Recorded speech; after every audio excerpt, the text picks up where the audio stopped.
Ronna, first of all, delighted to have you here, and let's pretend for a moment that I'm trying to be one of those undecided voters. I can't imagine why I'd be undecided this close to the election, but tell me why I should vote for the Republicans next Tuesday. Those are the voters that typically decide the election, so we need them to go vote, first of all, and then we're making that final closing argument to them, which is, are you better off than you were 2 years ago? Wages have just shown today that they've grown at the fastest pace in a decade. We're adding jobs to our economy. More people are off of food stamps, over 4 million people off of food stamps.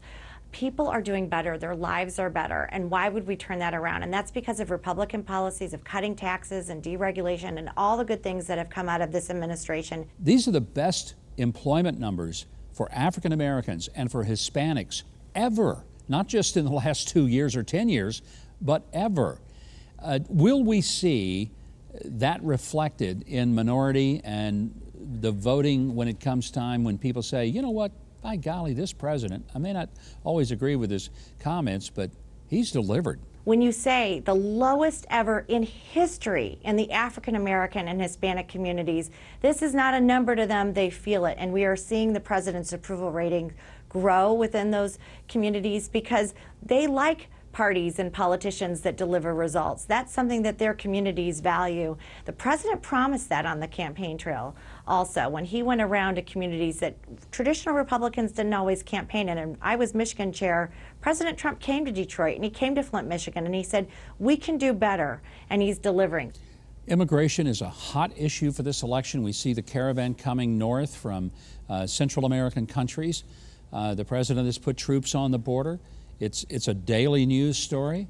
Is it a big news story? Is it an election mover for Republicans or for Democrats? We don't have the bandwidth to deal with this many people coming to our border. The catch and release system is a failure where people come to our border, they're released in the interior, and then they don't show up for court dates. There are so many flaws with our immigration system.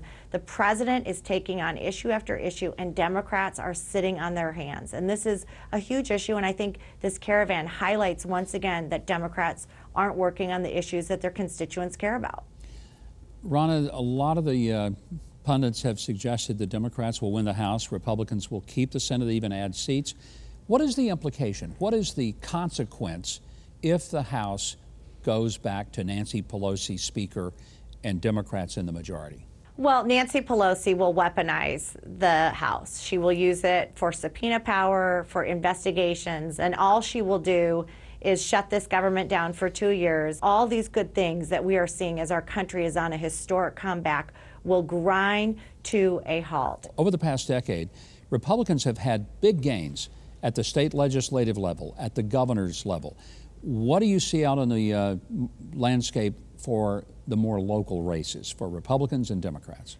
Yeah, so the state races are really interesting, and a lot of it is boiling down to historic trends in states where you have 8-party rule of one party, like Michigan, where we've had 8 years of one governor who's a Republican, and typically we flip to a Democrat governor after that. So there's some of those in play, and then some of it's candidate driven in these different states. So Republicans have had historic gains. It's going to be neck and neck in a lot of these states like Wisconsin and Ohio so that we can keep Republican governors. But again, voters have to look at what have the Republican governors delivered. And across the country, it's higher wages, better jobs, and better economies for these Republican governed states.